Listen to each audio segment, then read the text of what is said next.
Hey Vegas, we got another one.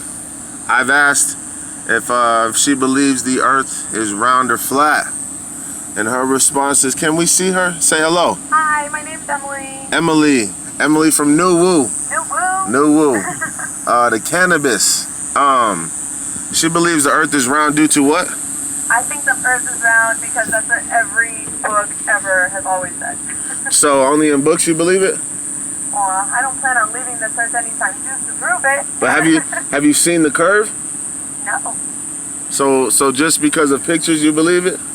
Yes. So if I showed you a picture of a pink unicorn, I would believe it. that it was mine?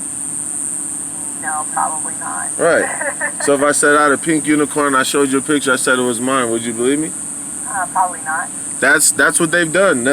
If you investigate NASA, all those pictures are CGI. You know what CGI is? Those are those pictures. They're not real images of this earth. Okay. They're fake images, and they literally tell us this. The guy named Robert Simmons. He's the guy who makes these images, and before him it was somebody else, you know. But they're not real images. Robert Simmons. Robert, yeah, Robert Simmons, I believe. Simmons. I believe that's his name. Yes. So you're telling me it's time to read new books? Well, have you been to the ocean? I have been to the ocean. So did you see a curve there? No. You know, 70+% of this earth is water, and every time we see water, it's flat. And like at a swimming pool or your bathtub or a fish tank, you know how it all rises? It's all flat and level, and then the water must be contained. Like it's not just you. Like how do we live on a spinning water ball? And when did we learn all this? They teach us this when we're kids. Right. Like, and we don't. They don't even teach us. They tell us. So, what I'm doing is I just go around and I ask people what they believe because. Wait, but I have a question. Go ahead. If the Earth is flat, then how do the sun and the Earth revolve around everything? The Earth is huge. Right. The Earth is huge. So what the sun does, it goes in a circuit around this huge Earth. So just as it appears. But the sun doesn't set side to side; it sets up and down. It doesn't though. It does. It goes away from us. If you look at the sun, why is it called a sunset and a sunrise? Because the sun's moving. The Earth isn't. You know what I'm saying? But I don't even like saying that. I like saying sun come and sun go because that's what it's doing. If you know when it's like early in the morning, you kind of see that light. You think we're spinning, or is that light coming towards us? And as we have these beautiful sunsets, like I said, I call them sun goes. The light is going away from us, and then it goes around this huge Earth, and then it comes back the next day, just as it appears. The Earth itself does not move. So there's no core?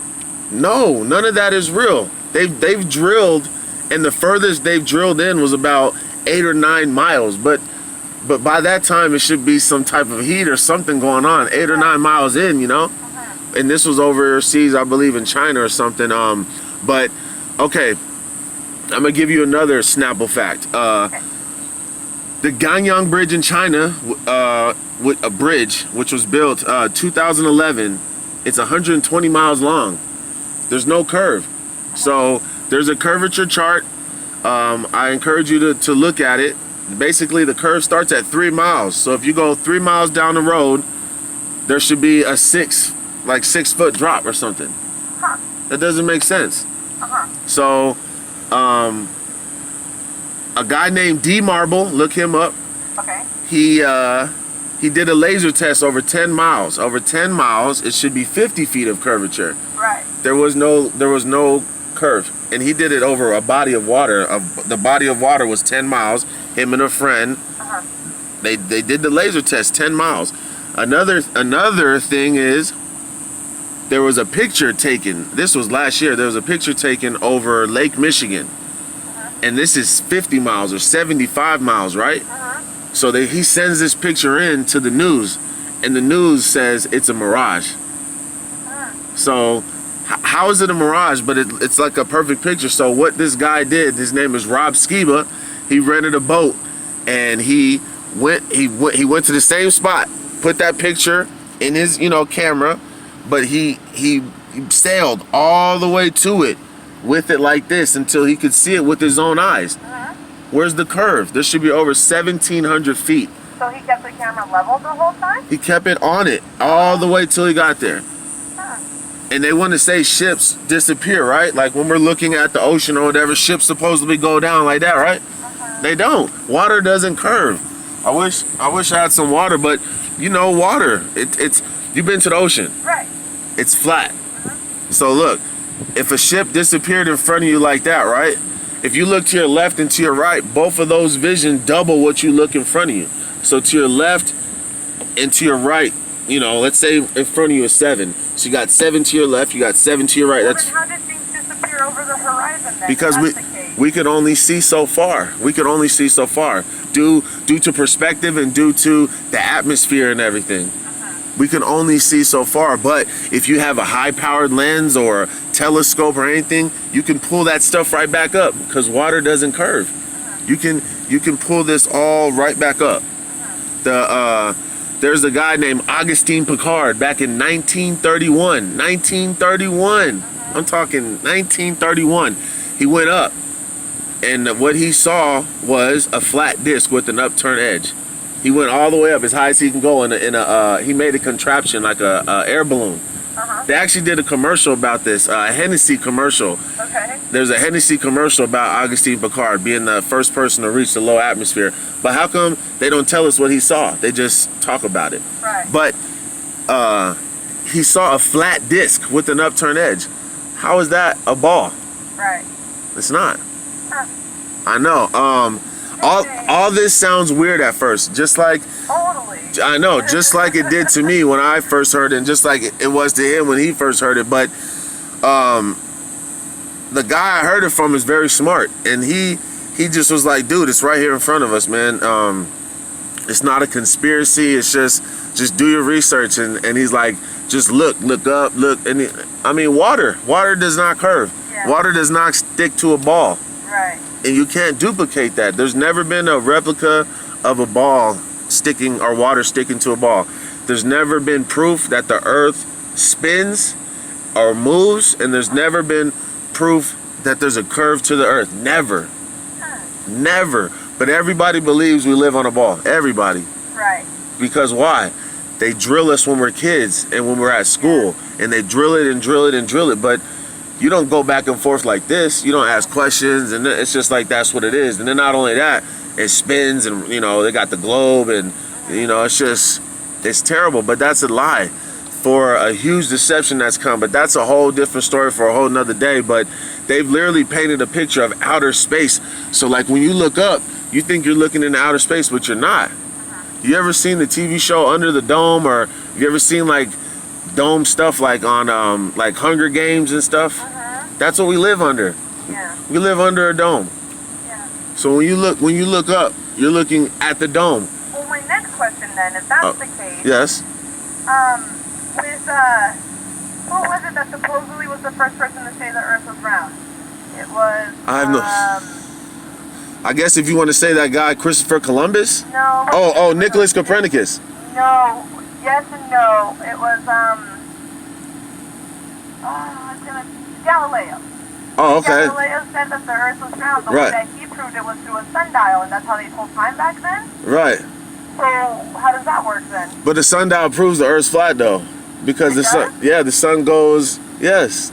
And you have to hold it flat. You have to put the sun in, or not literally flat, but you know. No, the sundials just kind of stay on the ground, don't they? Right. They just have this one little piece that sticks out, and it's the sun's shadow that marks the time, right? Right. Right. But that proves it's flat though. And I mean, both of those shadows, both of the shadow subjects prove a round and a flat. But I don't really like using that one because I remember hearing in school that that's how he proved it was right, round right, because of that. right. But Because of the shadow. right. Well, why do you have to hold the compass flat on the ground to know where you are?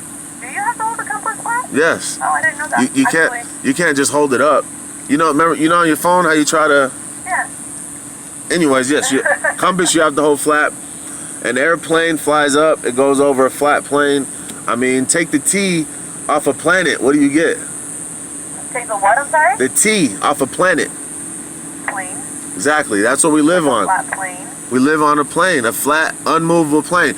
So every day you look over the horizon. Does it look different or does it look the same? It always looks about the same. Yeah, because it is. Nothing changes about this earth. Everything in the heavens go and come. The sun and the moon come and go. That's it. All this is described in the Bible, in Genesis. But what scientists have done is play God. So a lot of people don't believe in a creator. Even the Bible talks about the earth being round. I remember reading where it says something about the earth's round surface or something like that. Right. It's a verse in Isaiah. Right. It says he sits over the circle of the earth. Right. Something like that. But a circle is a flat It's a circle. It's not a sphere. Yes, ma'am. Right. But Isaiah knew the difference because he also said he tossed thee like a ball. So he says circle and ball. So it's 22 and like in verse 22 chapter 22 and chapter 40, he uses them differently. He says circle and ball. Describing a different shape. Yes. But a circle is a flat geometrical shape. You know what I'm saying? If you draw a circle, it's flat. You know what I'm saying? But there's over 240 verses that describe the earth being flat and motionless. Genesis 1 verse 6, it says a firmament.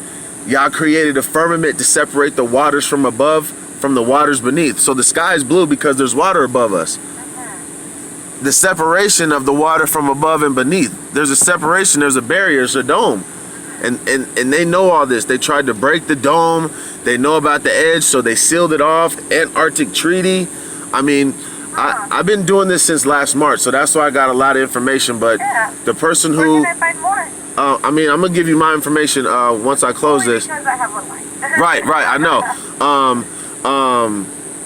I encourage you to do this research. But good, this was fun. Good. Haha. Stay flat, everyone. Stay flat.